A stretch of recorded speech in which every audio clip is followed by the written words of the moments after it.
പാലക്കാട് ജില്ലയിലായിരുന്നു മനുഷ്യ മനസാക്ഷിയെ നടുക്കിയ ദാരുണ സംഭവം അരങ്ങേറിയത്. അതിരാവിലെ 6 മണിയോടുകൂടി പുളിക്കത്തറയിലെ ഒരു വീട്ടിലേക്ക് പതിവ് പോലെ പാലുമായി പാൽക്കാരി എത്തിയതായിരുന്നു. ഗേറ്റ് തുറന്ന് വീടിന്റെ പുറകുഭാഗത്തുള്ള അടുക്കളവശത്തേക്കാണ് പാൽക്കാരി എത്തിയത്. എന്നാൽ പതിവിന് വിപരീതമായി അന്ന് വാതിൽ തുറക്കാത്ത സാഹചര്യത്തിൽ അകത്തേക്ക് നോക്കി പാൽക്കാരിയായ ശുഭ നീട്ടി വിളിച്ചു തുടങ്ങി. അപ്പോഴായിരുന്നു വിളിക്കുന്നതിന് മറുപടിയായി അകത്തുനിന്നും ഒരു നേരിയ ശബ്ദത്തിലുള്ള ഞരക്കം കേൾക്കുന്നതായി ശുഭയുടെ ശ്രദ്ധയിൽപ്പെട്ടത്. ഗ്രില്ല് കൊണ്ടുള്ള വാതിലിലൂടെ അകത്തേക്ക് നോക്കിയപ്പോഴായിരുന്നു അകത്തെ ചുവരിന് സമീപത്തായി ഒരു സ്ത്രീ വായിൽ തുണി കുത്തിക്കയറ്റിയ നിലയിൽ കിടക്കുന്നതായി ശോഭയുടെ ശ്രദ്ധയിൽപ്പെട്ടത്. അതുമാത്രവുമല്ല, ആ സ്ത്രീയുടെ കൈകൾ പിന്നിലേക്ക് പിടിച്ചു കെട്ടിയ നിലയിലായിരുന്നു. ആ വീട്ടിൽ എന്തോ സംഭവിച്ചിട്ടുണ്ടെന്ന് മനസ്സിലാക്കിയ ശോഭ ഗ്രില്ലിലേക്ക് നോക്കിയ സമയത്തായിരുന്നു ഗ്രില്ലിൽ പൂട്ടില്ല എന്നുള്ള കാര്യം ശ്രദ്ധിക്കുന്നത്. വാതിൽ തുറന്ന് അകത്തേക്ക് കയറിയ ശോഭ അതിവേഗത്തിൽ തന്നെ അകത്തുണ്ടായിരുന്ന സ്ത്രീയുടെ വായിലെ തുണി എടുത്തു മാറ്റുകയും അവരോട് കാര്യം തിരക്കുകയും ചെയ്തു. അകത്ത് അച്ഛനും അമ്മയും കിടക്കുന്ന മുറിയിലേക്ക് ചൂണ്ടിക്കാട്ടിക്കൊണ്ട് എന്തൊക്കെയോ പറയാൻ ആ സ്ത്രീ ശ്രമിക്കുന്നുണ്ടായിരുന്നു. ആ വീട്ടിലെ ഗൃഹനാഥനും അയാളുടെ ഭാര്യയ്ക്കും എന്തോ സംഭവിച്ചു കാണുമെന്ന് കരുതി അകത്തേക്ക് കയറാൻ പാൽക്കാരി ഒരു ശ്രമം നടത്തിയെങ്കിലും പിന്നീട് തിരികെ വന്ന് താഴെ കിടക്കുന്ന ആ സ്ത്രീയോട് എന്താണ് സംഭവിച്ചതെന്ന് വീണ്ടും തിരക്കി തുടങ്ങി. ആ സമയത്തായിരുന്നു ഒരുപാട് പേർ വീട്ടിലേക്ക് അതിക്രമിച്ച് കയറി തന്നെ റേപ്പ് ചെയ്തു എന്നുള്ള വിവരം ആ സ്ത്രീ പാൽക്കാരിയോട് പറയുന്നത്. അത് കേട്ട ഉടൻ തന്നെ അകത്തേക്ക് പോകാനുള്ള ധൈര്യം പിന്നീട് പാൽക്കാരിക്കുണ്ടായതുമില്ല. അവർ വീടിന് പുറത്തേക്ക് ഇറങ്ങി ഓടുകയും തൊട്ടടുത്ത് താമസിക്കുന്ന അയൽവാസികളോട് പുളിക്കപ്പറമ്പിലെ സോമനാഥൻ സാറിന്റെ വീട്ടിൽ എന്തൊക്കെയോ സംഭവിച്ചു എന്നുള്ള കാര്യം അറിയിക്കുകയും ചെയ്തു. വിവരമറിഞ്ഞ നാട്ടുകാർ ഉടൻ തന്നെ ശോഭയ്ക്കൊപ്പം പുളിക്കത്തറയിലെ വീട്ടിലേക്ക് പാഞ്ഞു കയറി. ആ വീട്ടിലെ ഷീജ എന്ന സ്ത്രീയെയാണ് അടുക്കള ഭാഗത്ത് കെട്ടിയിട്ട നിലയിൽ കണ്ടെത്താൻ കഴിഞ്ഞത്. അവരുടെ കൈകളിലെ കെട്ടുകൾ അഴിച്ച നാട്ടുകാർ അവരോട് വിവരം തിരക്കിയെങ്കിലും അവർക്ക് ഒന്നും പറയാൻ കഴിയാത്ത അവസ്ഥയിലായിരുന്നു. അപ്പോഴും ആ സ്ത്രീ വീടിനുള്ളിലേക്ക് തന്റെ കൈകൾ ഉയർത്തിപ്പിടിച്ച് ചൂണ്ടിക്കാണിക്കുന്നത് നാട്ടുകാർ ശ്രദ്ധിക്കുന്നുണ്ടായിരുന്നു. ആ വീടിനുള്ളിൽ അസ്വാഭാവികമായ രീതിയിൽ എന്തോ സംഭവിച്ചിട്ടുണ്ടെന്ന് മനസ്സിലാക്കിയ നാട്ടുകാരിൽ ചിലർ വീടിനുള്ളിലേക്ക് കടക്കുകയും ചെയ്തു. പ്രധാന ഹാളും കടന്ന് മുൻപോട്ട് നീങ്ങിയ നാട്ടുകാർ നടുക്കുന്ന കാഴ്ച കണ്ട് തീർത്തും അമ്പരന്നു പോയി. ആ വീട്ടിലെ ഗൃഹനാഥനും സോമൻ സാർ എന്ന് നാട്ടുകാർ വിളിക്കുകയും ചെയ്യുന്ന വ്യക്തിയുമായ സോമനാഥൻ എന്ന വ്യക്തി രക്തത്തിൽ കുളിച്ചു കിടക്കുന്ന കാഴ്ചയായിരുന്നു അവർ കണ്ടത്. ആ വീടിനുള്ളിലേക്ക് കയറി പരിശോധന നടത്തുന്നത് പന്തിയല്ല എന്ന് മനസ്സിലാക്കിയ നാട്ടുകാരിൽ ചിലർ ഉടൻ തന്നെ വിവരം പോലീസ് സ്റ്റേഷനിൽ വിളിച്ചറിയിച്ചു. ക്രൈം സീനിലെ തെളിവുകൾ നശിപ്പിക്കാതെ തന്നെ ആ വീട്ടിൽ ജീവനോടെയുള്ള വ്യക്തികൾ ആരെങ്കിലും ഉണ്ടെങ്കിൽ അവരെ എത്രയും വേഗം ഹോസ്പിറ്റലിലേക്ക് എത്തിക്കണമെന്നായിരുന്നു പോലീസ് സംഘം നാട്ടുകാർക്ക് നിർദ്ദേശം നൽകിയത്. നാട്ടുകാർ വിവരമറിയിച്ചതിനെ തുടർന്ന് വാർഡ് മെമ്പറും സംഭവ സ്ഥലത്തേക്ക് എത്തി. വാർഡ് മെമ്പറും നാട്ടുകാരിൽ ചില പ്രധാനപ്പെട്ട വ്യക്തികളും ആ വീടിനുള്ളിലേക്ക് പ്രവേശിക്കുകയും ചെയ്തു. പ്രധാന ഹാളം കടന്ന് സോമനാഥൻ എന്ന വ്യക്തിയുടെ ബെഡ്റൂമിന് സമീപത്തെത്തിയപ്പോഴായിരുന്നു നടുക്കുന്ന ആ കാഴ്ച അവർ കണ്ടത്. ഗൃഹനാഥനായ സോമനാഥന്റെ തല ഏതോ വ്യക്തികൾ അടിച്ച് ചിതറിച്ചിരിക്കുകയാണ്. തലയിൽ നിന്നും കഴുത്തിൽ നിന്നുമൊക്കെ രക്തം ഒഴുകി ഒലിച്ച നിലയിലാണ്. അയാളുടെ കഴുത്ത് ഒടിച്ചിട്ട നിലയിലായിരുന്നു. വയറ് പൊട്ടി കുടല് പുറത്തു വന്നിട്ടുണ്ട്. കണ്ടാൽ തന്നെ ഞെട്ടിക്കുന്ന കാഴ്ച. പലർക്കും ഒരു നോട്ടം മാത്രമേ ആ കാഴ്ച കാണാൻ കഴിഞ്ഞുള്ളൂ. സോമനാഥന്റെ ഭാര്യ ജീവനോടെ ഉണ്ടെങ്കിൽ അവരെ ഹോസ്പിറ്റലിൽ എത്തിക്കണമെന്ന് പോലീസ് നിർദ്ദേശം നൽകിയിട്ടുള്ളതുകൊണ്ട് തന്നെ മെമ്പറും അതോടൊപ്പം തന്നെ ചില നാട്ടുകാരും സോമനാഥന്റെ ഭാര്യയെ ആ വീടിനുള്ളിലൊക്കെ തിരഞ്ഞു. ബെഡ്റൂമിനുള്ളിലേക്ക് കയറി അവർ കാണുന്നത് സോമനാഥന്റെ ഭാര്യയുടെ തലയോട് ചേർന്ന് 2 തലയണകൾ വെച്ചിരിക്കുന്ന കാഴ്ചയാണ്. ഒരനക്കവുമില്ലാതെ ആ സ്ത്രീ കിടക്കുന്നത് കണ്ടപ്പോൾ തന്നെ അവരുടെ മരണവും സംഭവിച്ചിട്ട് ഒരുപാട് സമയം പിന്നിട്ടിരിക്കുന്നു എന്ന് നാട്ടുകാർക്ക് വ്യക്തമായി. ആ വീട്ടിൽ ആകെ ജീവനോടെയുള്ളത് നാട്ടുകാർ ആദ്യം വന്നപ്പോൾ കണ്ട ഷീജ മാത്രമാണ്. അവരെ അതിവേഗം തന്നെ നാട്ടുകാർ ചേർന്ന് ഹോസ്പിറ്റലിലേക്ക് ഷിഫ്റ്റ് ചെയ്തു. ഷീജയെ ഹോസ്പിറ്റലിലേക്ക് ഷിഫ്റ്റ് ചെയ്ത് അരമണിക്കൂർ പിന്നിട്ട സമയത്ത് തന്നെ കോട്ടായി സ്റ്റേഷനിൽ നിന്നുള്ള പോലീസ് സംഘം സംഭവ സ്ഥലത്തേക്ക് എത്തി. ക്രൈം സീനിലേക്ക് കയറിയ പോലീസ് സംഘത്തിന്റെ ശ്രദ്ധയിൽപ്പെട്ടത് അവിടെ ഒരു പ്രത്യേക പാറ്റേണിൽ വാരി വിതറിയിട്ടുള്ള ഡ്രസ്സുകളാണ്. അലമാരിക്കുള്ളിൽ തേച്ചു വെച്ചിട്ടുള്ള ഡ്രസ്സുകളാണ് അവയൊക്കെ. അലമാരിയുടെ താഴെഭാഗം മുതൽ ആ വീടിന്റെ കിണറിരിക്കുന്ന ഭാഗം വരെയാണ് ഡ്രസ്സുകൾ വാരി വിതറിയിട്ടുള്ളത്. സാധാരണ മോഷണം നടത്താനെത്തുന്ന വ്യക്തികൾ എന്തെങ്കിലുമൊക്കെ മോഷ്ടിച്ചുകൊണ്ട് കടന്നു പോകാറാണ് പതിവ്. ഇത് പ്രത്യേക ഉദ്ദേശത്തോടുകൂടി ഡ്രസ്സുകളൊക്കെ വാരി വിതറിയിരിക്കുന്നത് പോലെയാണ് പോലീസ് സംഘത്തിന് തോന്നിയത്. വീടിനകമൊക്കെ പരിശോധിച്ചപ്പോഴായിരുന്നു അവിടെയൊക്കെ മുളകുപൊടി വാരി വിതറിയിരിക്കുന്നത് പോലീസിന്റെ ശ്രദ്ധയിൽപ്പെട്ടത്. പോലീസ് നായ ഒരു കാരണവശാലും മണം പിടിച്ചെത്താതിരിക്കുന്നതിന് വേണ്ടിയാണ് പ്രതി അല്ലെങ്കിൽ പ്രതികൾ അത്തരത്തിലൊരു കാര്യം ചെയ്തിരിക്കുന്നതെന്ന് പോലീസിന് വ്യക്തമായി. നേരത്തെ നാട്ടുകാർ കണ്ട അതേ കാഴ്ച സോമനാഥന്റെ മുറിയിലെത്തിയ പോലീസുകാരും കണ്ടു. സോമനാഥന്റെ തല അടിച്ചു പൊട്ടിച്ചിരിക്കുകയാണ്. അയാളുടെ വായും തിരിച്ചു വെച്ചിരിക്കുകയാണ്. കഴുത്ത് ഒടിഞ്ഞ നിലയിലാണ്. വയറുപൊട്ടി കുടലൊക്കെ പുറത്തു വന്നിട്ടുണ്ട്. തൊട്ടപ്പുറത്തെ മുറിയിൽ സോമനാഥന്റെ ഭാര്യ പ്രേമകുമാരിയും കൊല്ലപ്പെട്ട് കിടക്കുകയാണ്. അവർക്ക് സമീപം കിടക്കുന്ന തലയണ കണ്ടപ്പോൾ തന്നെ അവരെ ശ്വാസം മുട്ടിച്ച് കൊലപ്പെടുത്തിയതാകാമെന്ന് പോലീസ് വിലയിരുത്തി. SI ഉൾപ്പെടുന്ന സംഘം വിവരമറിയിച്ചതിനെ തുടർന്ന് CIയും ഫോറൻസിക് സംഘവും സംഭവസ്ഥലത്തേക്ക് എത്തി. മോഷണ ശ്രമത്തിനിടയിൽ നടന്ന കൊലപാതകമെന്ന് ഒറ്റനോട്ടത്തിൽ തോന്നുമെങ്കിൽ പോലും കേസന്വേഷണത്തിന്റെ ആദ്യഘട്ടം മുതൽ തന്നെ പോലീസ് സംഘത്തിന് എന്തൊക്കെയോ ചില അസ്വാഭാവികതകൾ തോന്നി തുടങ്ങി. അതിന് കാരണം കിണറിന്റെ ഭാഗം വരെ വാരി വിതറിയിരിക്കുന്ന തുണികളാണ്. കള്ളന്മാരാരെങ്കിലും തുണികൾ വാരിക്കൊണ്ടു പോയ കൂട്ടത്തിൽ അവിടെയൊക്കെ വീണതായിരിക്കുമോ എന്ന് പോലീസിന് ആദ്യഘട്ടത്തിൽ സംശയം തോന്നി. പക്ഷേ ആ തുണികൾ വീണ് കിടക്കുന്ന ആ രീതി കണ്ടപ്പോൾ അത് ബോധപൂർവം എറിഞ്ഞിരിക്കുകയാണോ എന്നുള്ള ഒരു സംശയമാണ് പോലീസിന് തോന്നിയത്. ഇതിനിടയിൽ സംഭവസ്ഥലത്തേക്ക് പാലുമായി ആദ്യമെത്തിയ ശോഭയെ പോലീസ് സംഘം വിശദമായി തന്നെ ചോദ്യം ചെയ്തു. ശോഭയെ ചോദ്യം ചെയ്തപ്പോൾ ആ വീട്ടിലെ ജീവനോടെയുള്ള ഷീജ എന്ന മരുമകൾ പറഞ്ഞ ചില കാര്യങ്ങൾ അവർ പോലീസിനോട് പറഞ്ഞു. കുറേയേറെ ആളുകൾ അവരുടെ വീട്ടിലേക്ക് അതിക്രമിച്ച് കയറുകയും ഷീജയെ അതിക്രൂരമായി പീഡനത്തിന് വിധേയയാക്കുകയും ചെയ്തു. ഇതിനിടയിൽ ബോധം പോയതിനെ തുടർന്ന് അകത്തെന്താണ് സംഭവിച്ചതെന്ന് തനിക്ക് അറിയാൻ കഴിഞ്ഞില്ല എന്നായിരുന്നു ഷീജ പാലുമായി എത്തിയ ശോഭയോട് പറഞ്ഞത്. കൂടുതൽ വിവരങ്ങൾ അറിയണമെങ്കിൽ ആശുപത്രിയിൽ അഡ്മിറ്റായിട്ടുള്ള ഷീജയെ തന്നെ ചോദ്യം ചെയ്യണം. ഡിവൈഎസ്പിയുടെ നിർദ്ദേശപ്രകാരം ഡോഗ് സ്ക്വാഡിനെ എത്തിച്ചുള്ള പരിശോധനയും ആരംഭിച്ചു. ഇതിനോടകം തന്നെ വിവരമറിഞ്ഞ് പ്രദേശമാകെ ആളുകളെ കൊണ്ട് നിറഞ്ഞിരുന്നു. നാടിനെ നടുക്കിയ ഇരട്ട കൊലപാതകമാണ് സംഭവിച്ചിരിക്കുന്നത്. വീട്ടിലുണ്ടായിരുന്ന ഒരു സ്ത്രീ അതിക്രൂരമായി പീഡനത്തിന് ഇരയാവുകയും ചെയ്തിട്ടുണ്ട്. വീട് അതിക്രമിച്ച് കയറിയ ഒരു കൂട്ടം ആളുകൾ ചേർന്ന് നടത്തിയ കൃത്യമെന്ന നിലയിൽ വാർത്ത നാടാകെ പ്രചരിച്ചു. ഡിവൈഎസ്പിയുടെ നിർദ്ദേശപ്രകാരം പരിശീലകർ ഡോഗ് സ്ക്വാഡിനെ ഇറക്കിയുള്ള പരിശോധന ആരംഭിച്ചു. മുളകുപൊടി വിതറിയിട്ടില്ലാത്ത ഭാഗത്തൊക്കെ ഡോഗ് സ്ക്വാഡിനെ ഉപയോഗിച്ച് വിശദമായ പരിശോധന തന്നെ നടത്തി. വീടിനകമൊക്കെ മണത്തു നോക്കിയ പോലീസ് നായ വീടിന് പുറത്തേക്കിറങ്ങുകയും കിണറിന്റെ ഭാഗത്തെത്തി കിണറ്റിലേക്ക് നോക്കി ഒന്ന് കുരയ്ക്കുകയും ചെയ്തു. കിണറിന്റെ ഭാഗത്തൊക്കെ അല്പസമയത്തിരുന്ന ശേഷം വീടിന് പുറത്തേക്കിറങ്ങി ഗേറ്റ് വഴി റോഡ് കടന്ന് ഇടതുഭാഗം ചേർന്ന് പോലീസ് നായ ഓടിത്തുടങ്ങി. നായയ്ക്കൊപ്പം നാട്ടുകാരും പോലീസും ഒപ്പമുണ്ടായിരുന്നു. പോലീസ് നായ ഓടിയെത്തിയത് സമീപത്തുള്ള ബസ് സ്റ്റാൻഡിലേക്കാണ്. ബസ് സ്റ്റോപ്പിൽ അല്പസമയം ഇരുന്ന ശേഷം അവിടെയൊക്കെ മണം പിടിച്ച പോലീസ് നായ അല്പസമയം അവിടെ ഇരുന്ന് കുരയ്ക്കുകയും ചെയ്തു.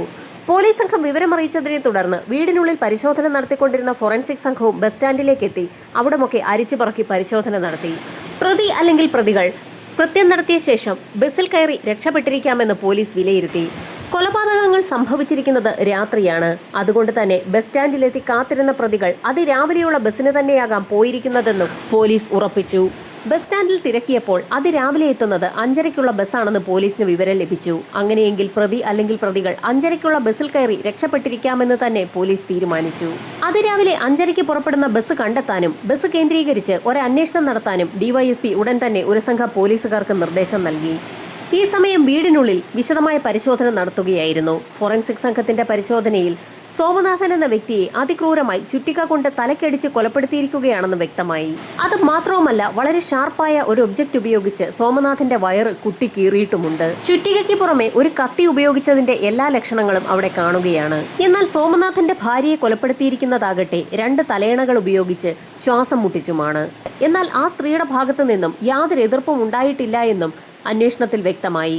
അതിന്റെ അർത്ഥം അവർ ഉറങ്ങിക്കിടക്കുന്ന സമയത്തായിരിക്കാം ഒരുപക്ഷെ തലയണകൾ ഉപയോഗിച്ച് കൊലപാതകികൾ അവരെ ആക്രമിച്ചതെന്ന് പോലീസിന് വ്യക്തമായി. ഇതിനിടയിൽ വിരലടയാളങ്ങൾ ശേഖരിക്കുന്ന സംഘം ആ വീട്ടിൽ നിന്ന് ലഭിക്കാവുന്ന അത്രയും വിരലടയാളങ്ങൾ ശേഖരിക്കുകയും ചെയ്തു. ക്രൈം സീനിൽ നിന്നും 4 വിരലടയാളങ്ങളാണ് വിദഗ്ധർക്ക് ലഭിച്ചത്. അതിൽ 3 എണ്ണവും ആ വീട്ടിൽ തന്നെ ഉള്ളവരുടെയാണെന്ന് വ്യക്തമായതോടുകൂടി ശേഷിക്കുന്ന ഒരെണ്ണം പ്രതിയുടേത് തന്നെയെന്ന് ഫോറൻസിക് സംഘം ഏതാണ്ട് ഉറപ്പിക്കുകയും ചെയ്തു. അവരക്കാര്യം ഉറപ്പിച്ച ഉടൻ തന്നെ ആ വിവരം SI ഉൾപ്പെടെയുള്ള പോലീസ് സംഘത്തെ അറിയിച്ചു. എന്നാൽ അക്കാര്യം കേട്ടപ്പോൾ SIയും DYSP ഉൾപ്പെടെയുള്ള സംഘത്തിന് ചില സംശയങ്ങൾ തോന്നി. ആ സംശയങ്ങൾക്ക് കാരണം നേരത്തെ പാൽക്കാരി നൽകിയ മൊഴിയാണ്. പാൽക്കാരിയോട് ആ വീട്ടിലെ മരുമകളായ ഷീജ പറഞ്ഞതനുസരിച്ച് 4-5 വ്യക്തികൾ ചേർന്ന് ഷീജയെ അതിക്രൂര പീഡനത്തിന് ഇരയാക്കിയതിനു ശേഷം ആ വീടിനുള്ളിലേക്ക് കടന്ന് കൊലപാതകം നടത്തിയതായിരിക്കാം എന്നുള്ളതാണ്. അങ്ങനെ 4-5 പേർ ചേർന്ന് തന്നെ പീഡിപ്പിച്ചു എന്ന് ഷീജ പാൽക്കാരിയോട് പറഞ്ഞ കാര്യം അവരതുപോലെ തന്നെ പോലീസിനോട് മൊഴി നൽകുകയും ചെയ്തിട്ടുണ്ട്. പാൽക്കാരിയുടെ മൊഴിയും ഫോറൻസിക് സംഘത്തിന്റെ നിഗമനവും തമ്മിൽ യോജിക്കുന്നില്ല എന്നുള്ളത് പോലീസ് വിലയിരുത്തി. ഷീജയുടെ മൊഴി അനുസരിച്ച് ആ വീട്ടിലേക്ക് 4-5 പേർ കടന്നു വന്നിട്ടുണ്ട്. അങ്ങനെയെങ്കിൽ അവരുടെയെല്ലാം വിരലടയാള വിദഗ്ധർ കണ്ടെത്തേണ്ടതാണ്. അധികമായി ഒരാളുടെ വിരലടയാളം മാത്രമാണ് ഫോറൻസിക് സംഘവും വിരലടയാള വിദഗ്ധരും കണ്ടെത്തിയിരിക്കുന്നത്. ഇൻക്വസ്റ്റ് നടപടികൾ പുരോഗമിക്കുന്ന സാഹചര്യത്തിലായിരുന്നു നേരത്തെ ബസ് സ്റ്റാൻഡിൽ നിന്നും 5:30 മണിക്ക് പുറപ്പെട്ട ബസ്സിനെക്കുറിച്ചുള്ള അന്വേഷണം നടത്തുന്നതിന് വേണ്ടി പുറപ്പെട്ട പോലീസ് സംഘം ആ ബസ് കണ്ടെത്തുകയും അതിന്റെ ഡ്രൈവറെയും കണ്ടക്ടറെയും സ്റ്റേഷനിലേക്ക് വിളിച്ചു വരുത്തി ചോദ്യം ചെയ്യുന്നതിനുള്ള നടപടികൾ ആരംഭിക്കുകയും ചെയ്തത്. ഇതേ സമയം തന്നെ ഹോസ്പിറ്റലിൽ നിന്നും ഷീജയെ പരിശോധിച്ചതിന്റെ റിപ്പോർട്ട് പോലീസ് സംഘത്തിന് ലഭിക്കുകയും ചെയ്തു. തീർത്തും നടുക്കുന്ന ഒരു റിപ്പോർട്ടായിരുന്നു പോലീസ് സംഘത്തിന് ലഭിച്ചത്. റിപ്പോർട്ടിൽ ആദ്യം തന്നെ പ്രധാനപ്പെട്ട ഒരു കാര്യം സൂചിപ്പിച്ചിരിക്കുകയാണ്. ഷീജ പീഡനത്തിന് ഇരയായിട്ടില്ല. 4-5 പേർ ചേർന്ന് തന്നെ റേപ്പ് ചെയ്തു എന്നുള്ളതായിരുന്നു ഷീജ പാൽക്കാരിയോട് പറഞ്ഞിട്ടുണ്ടായിരുന്നത്. എന്നാൽ അത്തരത്തിൽ ഒരു പീഡനവും അവിടെ നടന്നിട്ടില്ല. ഷീജയുടെ കൈകൾ പിന്നിലേക്ക് കെട്ടിവെച്ച നിലയിലായിരുന്നു. ആ കെട്ട് വിശദമായി പരിശോധിച്ച ഡോക്ടർക്ക് മറ്റൊരു കാര്യം കൂടി ബോധ്യപ്പെട്ടു. ആർക്ക് വേണമെങ്കിലും അഴിച്ചു മാറ്റാൻ കഴിയുന്ന അല്ലെങ്കിൽ സ്വയമായി തന്നെ അഴിച്ചു കളയാൻ കഴിയുന്ന രീതിയിലുള്ള നേർത്ത ഒരു കെട്ട് മാത്രമാണ് ഷീജയുടെ കയ്യിൽ കെട്ടിയിട്ടുണ്ടായിരുന്നത്. അങ്ങനെ ഒരു കെട്ടിട്ടതിന്റെ ഭാഗമായി ഷീജയുടെ കൈകളിൽ യാതൊരുവിധ പാടുകളോ പോറലുകളോ ഒരു ക്ഷതമോ പോലും സംഭവിച്ചിട്ടുമില്ല. അത് മാത്രവുമല്ല, ഷീജയുടെ ശരീരത്തിൽ ഒരു പോറൽ പോലും സംഭവിച്ചിട്ടില്ല. ഡോക്ടറുടെ റിപ്പോർട്ട് പോലീസ് സംഘത്തിന് ലഭിച്ച നിമിഷം മുതൽ തന്നെ ഷീജ സംശയത്തിന്റെ നിഴലിലായി. ഷീജയെക്കുറിച്ച് വിശദമായി ഒന്ന് പഠിക്കാൻ തീരുമാനിച്ച പോലീസ് സംഘം അവരുടെ മൊബൈൽ ഫോൺ കേന്ദ്രീകരിച്ച് തന്നെ ഒരു അന്വേഷണം നടത്താൻ തീരുമാനിച്ചു. ഷീജയ്ക്ക് ഈ കുറ്റകൃത്യവുമായി എന്തെങ്കിലും ബന്ധമുണ്ടെങ്കിൽ അവരുടെ മൊബൈൽ നമ്പർ കേന്ദ്രീകരിച്ച് നടത്തുന്ന അന്വേഷണത്തിൽ അതൊക്കെ വെളിപ്പെടുമെന്ന് തന്നെ പോലീസിന് ഉറപ്പായിരുന്നു. പോലീസിന്റെ നിഗമനത്തെ ശരിവെക്കുന്ന രീതിയിലായിരുന്നു ഷീജയുടെ മൊബൈൽ നമ്പർ കേന്ദ്രീകരിച്ച് സൈബർ സെൽ നടത്തിയ അന്വേഷണത്തിന്റെ ഭാഗമായുള്ള റിപ്പോർട്ടുകൾ പുറത്തു വന്നത്. ഷീജ രാത്രികാലങ്ങളിൽ നിരവധി തവണ മണിക്കൂറുകളോളം ഒരു വ്യക്തിയെ വിളിക്കുന്നതായി പോലീസ് കണ്ടെത്തി. സൈബർ സെല്ലിന്റെ അന്വേഷണത്തിൽ എറണാകുളം പറവൂരുള്ള സദാനന്ദൻ എന്നൊരു വ്യക്തിയുടെ നമ്പറാണതെന്നും വ്യക്തമായി. പാലക്കാടുള്ള ഷീജ എറണാകുളത്തുള്ള സദാനന്ദനെ എന്തിനു വിളിക്കണമെന്ന് പോലീസ് ആലോചിക്കുന്നതിനിടയിലായിരുന്നു നേരത്തെ പിടികൂടിയ ബസിന്റെ ഡ്രൈവറും കണ്ടക്ടറും പോലീസ് സംഘത്തിന്റെ മുറിയിലേക്ക് കടന്നു വന്നത്. ഇതിനോടകം തന്നെ സംഭവം നടന്ന വീട്ടിൽ ഇൻക്വസ്റ്റ് നടപടികൾ പൂർത്തിയാക്കി സോമനാഥന്റെയും ഭാര്യയുടെയും മൃതദേഹങ്ങൾ പോസ്റ്റ്മോർട്ടത്തിനായി മെഡിക്കൽ കോളേജിലേക്ക് ഷിഫ്റ്റ് ചെയ്യുകയും ചെയ്തിരുന്നു. സ്റ്റേഷനകത്തേക്ക് കടന്നു വന്ന SIയെയും കണ്ടക്ടറെയും വിശദമായി തന്നെ പോലീസ് സംഘം ചോദ്യം ചെയ്തു. ചില നിർണായക വിവരങ്ങളാണ് കണ്ടക്ടർ പോലീസുകാർക്ക് മുൻപിൽ പറഞ്ഞത്. സംഭവം നടന്ന ദിവസവും അതിരാവിലെ 5:30-ക്കുള്ള ട്രിപ്പിൽ അപരിചിതനായ ഒരു വ്യക്തി തലയിൽ തുണി കെട്ടിയ നിലയിൽ ആ ബസ്സിൽ കയറിയിട്ടുണ്ടായിരുന്നു. അയാൾ പലപ്പോഴും രാവിലെയുള്ള ആ ട്രിപ്പിൽ കയറാറുണ്ട്. അയാളെ കണ്ടാൽ തിരിച്ചറിയുമെന്നും കണ്ടക്ടർ പോലീസിനോട് പറഞ്ഞു. അതിരാവിലെ ബസ്സിൽ കയറുന്ന അയാൾ ടൗണിലാണ് ഇറങ്ങാറുള്ളത്. അതിരാവിലെയുള്ള ട്രിപ്പായതുകൊണ്ട് തന്നെ ബസ്സിൽ സ്ഥിരമായി കയറുന്ന വ്യക്തികളെയൊക്കെ കണ്ടക്ടർക്ക് പരിചയമുണ്ട്. സംഭവം നടക്കുന്നതിന് 1 മാസം മുൻപ് അവസാനം എത്തിയപ്പോഴും ആ വ്യക്തിയെ ബസ്സിൽ കണ്ടതായി കണ്ടക്ടർ പോലീസിന് മൊഴി നൽകി.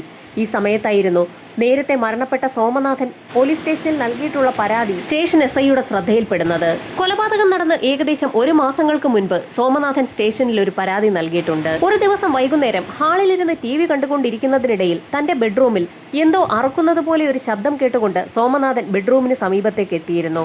ആ സമയത്ത് ഇരുട്ടിന്റെ മറവിൽ നിന്ന് ഏതോ ഒരു വ്യക്തി തന്റെ ബെഡ്റൂമിന്റെ ജനാലക്കമ്പികൾ ആക്സോ ബ്ലേഡ് ഉപയോഗിച്ച് അറക്കുന്ന കാഴ്ചയായിരുന്നു സോമനാഥൻ കണ്ടത്.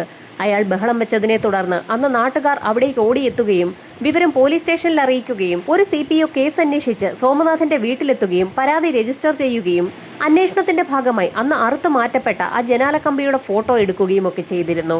ഒരു കള്ളൻ സമീപത്തിറങ്ങിയിട്ടുണ്ടെന്നും അതുകൊണ്ട് തന്നെ രാത്രികാലങ്ങളിൽ നാട്ടുകാർ സൂക്ഷിക്കണമെന്നും ഒരറിയിപ്പ് നൽകിയതിനു ശേഷമായിരുന്നു അന്ന് പോലീസ് സംഘം അവിടെ നിന്ന് മടങ്ങിപ്പോയത്. തൊട്ടടുത്ത ദിവസവും സോമനാഥന്റെ വീട്ടിൽ മറ്റൊരു അസ്വാഭാവിക സംഭവം നടക്കുകയും ചെയ്തിട്ടുണ്ട്.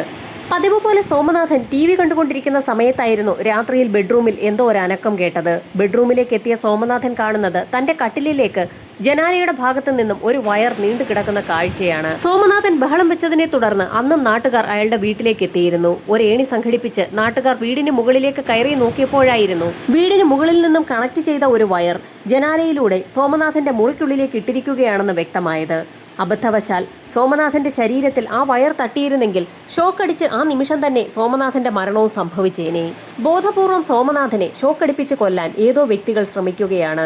തനിക്ക് വധഭീഷണിയുണ്ടെന്നും പോലീസ് പ്രൊട്ടക്ഷൻ വേണമെന്നും കാണിച്ചുകൊണ്ടായിരുന്നു അന്ന് സോമനാഥൻ പോലീസ് സ്റ്റേഷനിൽ പരാതി നൽകിയത്. മാസ അവസാനത്തോടടുപ്പിച്ചുള്ള ദിവസങ്ങളിൽ അപരിചിതനായ വ്യക്തി തന്റെ ബസ്സിൽ കയറിയിട്ടുണ്ടായിരുന്നു എന്ന് കണ്ടക്ടർ പറഞ്ഞ മൊഴിയുടെ അടിസ്ഥാനത്തിൽ ഒരു അന്വേഷണം നടത്തിയപ്പോഴായിരുന്നു സോമനാഥന്റെ വീട്ടിൽ നടന്ന സംഭവങ്ങളും പോലീസിന്റെ ശ്രദ്ധയിൽപ്പെട്ടത്.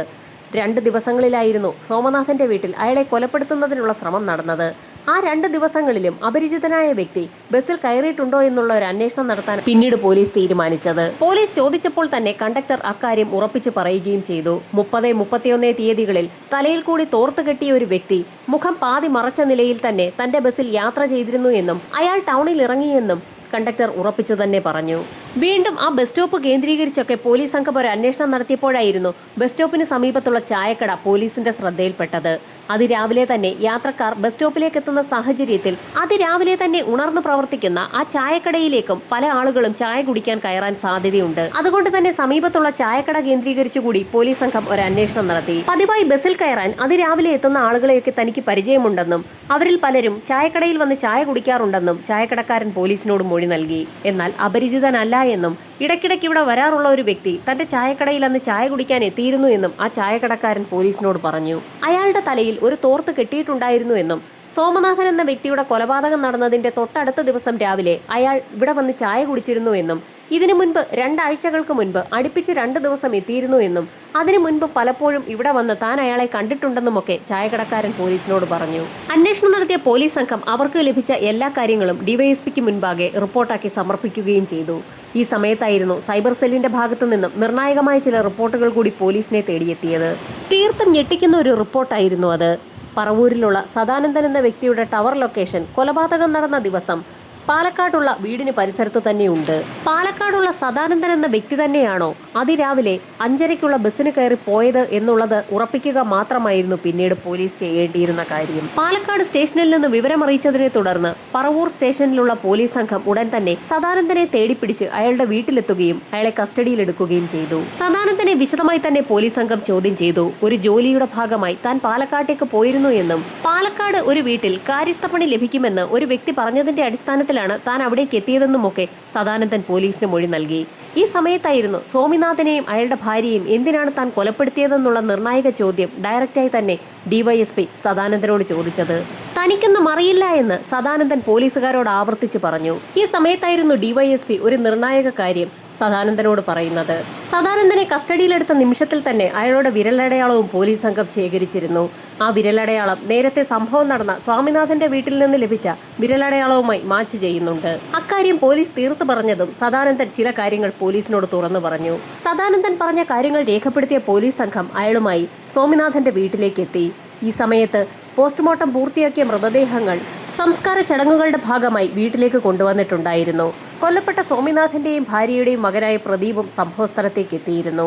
ഇതോടൊപ്പം തന്നെ ആശുപത്രിയിലായിരുന്ന ഷീജയും ഡിസ്ചാർജായി ഈ സമയത്ത് വീട്ടിലേക്ക് എത്തിയിട്ടുണ്ട്. ഇവർക്കെല്ലാം ഇടയിലേക്കാണ് പോലീസ് സംഘം സദാനന്ദനുമായി എത്തിയത്. ഇയാളാണ് ഇരട്ട കൊലപാതകം നടത്തിയതെന്ന് പോലീസ് സംഘം പറഞ്ഞതും നാട്ടുകാരുടെ ആക്രോശം ഉണ്ടാവുകയും ചെയ്തു. നാട്ടുകാർ വളരെയധികം ബഹുമാനിക്കുന്ന വ്യക്തികളായിരുന്നു കൊല്ലപ്പെട്ട സ്വാമിനാഥനും അയാളുടെ ഭാര്യ പ്രേമകുമാരിയും. മോഷണത്തിനിടയിൽ സദാനന്ദൻ നടത്തിയ കൊലപാതകമാണെന്ന് വിലയിരുത്തലിലാണ് നാട്ടുകാരൊക്കെ അവിടെ ബഹളം വെച്ചത്. പോലീസ് സംഘമാകട്ടെ സദാനന്ദനുമായി തെളിവെടുപ്പ് ആരംഭിക്കുകയും ചെയ്തു. സ്വാമിനാഥനെയും ഭാര്യയും കൊലപ്പെടുത്തിയ രംഗങ്ങളൊക്കെ സദാനന്ദൻ വിശദമായി തന്നെ പോലീസിനെ അഭിനയിച്ച് കാണിച്ചു കൊടുത്തു. അതിനുശേഷം കൊല ചെയ്യാൻ ഉപയോഗിച്ച ചുറ്റിക കിണറ്റിലേക്ക് വലിച്ചെറിഞ്ഞു എന്നും പോലീസിന് കാണിച്ചു കൊടുത്തു. പോലീസ് സംഘം മറ്റുള്ള ആളുകളുടെ സഹായത്തോടുകൂടി കിണറ്റിൽ നിന്ന് ചുറ്റിക കണ്ടെത്തുകയും ചെയ്തു. അതിനുശേഷം പോലീസ് സംഘം സദാനന്ദനുമായി വീടിന് പിൻവശത്തുള്ള കുറ്റിക്കാട്ടിലേക്കാണ് പോയത്. കുറ്റിക്കാട്ടിൽ നിന്നും ഒരു കറുത്ത ബാഗാണ് സദാനന്ദൻ തന്നെ പോലീസിന് എടുത്തുകൊടുത്തത്. ആ ബാഗിനുള്ളിൽ മുളകുപൊടിയും അതുപോലെ തന്നെ മൂർച്ചയേറിയ രക്തം പുരണ്ട ഒരു കത്തിയും ഉണ്ടായിരുന്നു. തെളിവെടുപ്പ് പൂർത്തിയാക്കിയ പോലീസ് സംഘം കൊല്ലപ്പെട്ട സ്വാമിനാഥന്റെ മകനായ പ്രദീപിനോട് മറ്റൊരു കാര്യം പറഞ്ഞു. കൊലപാതകങ്ങൾ സദാനന്ദനെ കൊണ്ട് ചെയ്യിച്ചത് പ്രദീപിന്റെ ഭാര്യ ഷീജയായിരുന്നു എന്നുള്ള നടുക്കുന്ന സത്യമായിരുന്നു ഡിവൈഎസ്പി പ്രദീപിനോട് പറഞ്ഞത്. ശവസംസ്കാര ചടങ്ങിൽ പങ്കെടുക്കാനെത്തിയ നാട്ടുകാരെ മുഴുവൻ നടുക്കുന്ന ഒരു കാര്യമായിരുന്നു പോലീസ് സംഘം ആ പറഞ്ഞത്. പോലീസ് സംഘം സദാനന്ദനുമായി ബസ് സ്റ്റോപ്പിലെത്തുകയും ചായക്കടയിലെത്തി തെളിവെടുപ്പ് നടത്തുകയും ചെയ്തു. സദാനന്ദനെ ആ ചായക്കടക്കാരൻ കൃത്യമായി തിരിച്ചറിയുകയും ചെയ്തു. ഇതിനോടകം തന്നെ പോലീസ് സംഘം ഷീജയുടെ അറസ്റ്റ് രേഖപ്പെടുത്തിയിരുന്നു. സ്റ്റേഷനിലെത്തിച്ച് ഇരുവരെയും വിശദമായി തന്നെ പോലീസ് സംഘം ചോദ്യം ചെയ്തു. കൊലപാതകം നടത്തുന്നതിന് വേണ്ടി ഷീജ തനിക്ക് 15 പവനാണ് നൽകിയതെന്നായിരുന്നു സദാനന്ദൻ പോലീസിന് നൽകിയ മൊഴി. മൊഴിയുടെ അടിസ്ഥാനത്തിൽ പറവൂർ സ്റ്റേഷനിൽ നിന്നും ഒരു സംഘം പോലീസുകാർ സദാനന്ദന്റെ വീട്ടിലെത്തി തെളിവെടുപ്പ് നടത്തുകയും 15 പവൻ പിടിച്ചെടുക്കുകയും ചെയ്തു. മോഷണത്തിനിടയിൽ നടന്ന കൊലപാതകമെന്ന് പോലീസിനെ തെറ്റിദ്ധരിപ്പിക്കുന്നതിന് വേണ്ടിയായിരുന്നു അലമാരയിലിരുന്ന തുണികളൊക്കെ അവിടെയെല്ലാം വാരി വിതറിയതെന്നുകൂടി സദാനന്ദൻ പോലീസിന് മൊഴി നൽകി. സദാനന്ദന്റെയും ഷീജയുടെയും അറസ്റ്റ് രേഖപ്പെടുത്തിയ പോലീസ് സംഘം തെളിവെടുപ്പ് പൂർത്തിയാക്കി കുറ്റപത്രം കോടതിയിൽ സമർപ്പിച്ചു. വാദപ്രതിവാദങ്ങൾക്കൊടുവിൽ സദാനന്ദന് കോടതി ഇരട്ട ജീവപര്യന്തമാണ് വിധിച്ചത്. ഷീജയ്ക്കാകട്ടെ ജീവപര്യന്തവും. ഭർത്താവിന്റെ അച്ഛനെയും അമ്മയെയും ഷീജ എന്തിനു വേണ്ടിയാണ് കൊലപ്പെടുത്തിയതെന്നായിരുന്നു കോടതിയുടെ പ്രധാന ചോദ്യം. ഷീജ യഥാർത്ഥത്തിൽ ഒരു പറവൂരുകാരിയാണ്. പറവൂരുള്ള ഷീജയുടെ ഒരു വീട് സദാനന്ദന് നേരത്തെ തന്നെ വാടകയ്ക്ക് കൊടുത്തിട്ടുള്ളതാണ്. അങ്ങനെയായിരുന്നു അവർ തമ്മിൽ പരിചയപ്പെട്ടതും പരസ്പരം അടുത്തതും. അങ്ങനെ ഷീജയെ കാണുന്നതിന് വേണ്ടി പറവൂരിൽ നിന്നും പലപ്പോഴും സദാനന്ദൻ പാലക്കാട്ടേക്ക് എത്താറുണ്ട്. ആ യാത്ര വളരെ ദുരിതപൂർണമായതുകൊണ്ട് തന്നെ സദാനന്ദനെ എപ്പോഴും തന്റെ അടുത്ത് കിട്ടുന്നതിന് വേണ്ടിയായിരുന്നു സദാനന്ദന് ഒരു കാര്യസ്ഥന്റെ ജോലി നൽകി പാലക്കാടുള്ള ഷീജയുടെ വീട്ടിൽ താമസിപ്പിക്കാൻ ഷീജ ഒരു ശ്രമം നടത്തിയത്. പാലക്കാട്ടുള്ള വീട്ടിലാകട്ടെ ഷീജയുടെ ഭർത്താവിന്റെ പ്രായമായ അച്ഛനും അമ്മയും മാത്രമാണുള്ളത്. ഭർത്താവ് പ്രദീപ് പട്ടാളത്തിലായതുകൊണ്ട് തന്നെ നാട്ടിലേക്ക് വല്ലപ്പോഴുമൊക്കെ വരാറുമുള്ളൂ. ഷീജയുടെയും സദാനന്ദന്റെയും പാലക്കാട്ടെ വീട്ടിലുള്ള സ്വൈര്യജീവിതത്തിന് അച്ഛനും അമ്മയും ഒരു തടസ്സമാകുമെന്ന് തോന്നിയപ്പോഴാണ് അവരെ കൊലപ്പെടുത്താൻ ഷീജ തയ്യാറായതും സദാനന്ദനെ അതിനെ ഏൽപ്പിച്ചതും. കോടതി ജീവപര്യന്തം തടവ് ശിക്ഷ വിധിച്ചതിനെ തുടർന്ന് ഇരുവരും ഇപ്പോൾ ഹൈക്കോടതിയിൽ അപ്പീൽ ഫയൽ ചെയ്തിരിക്കുകയാണ്. ഹൈക്കോടതി വിധി ആർക്കനുകൂലമാകുമെന്നുള്ളത് വരും ദിവസങ്ങളിൽ തന്നെ കാത്തിരുന്നു കാണാം.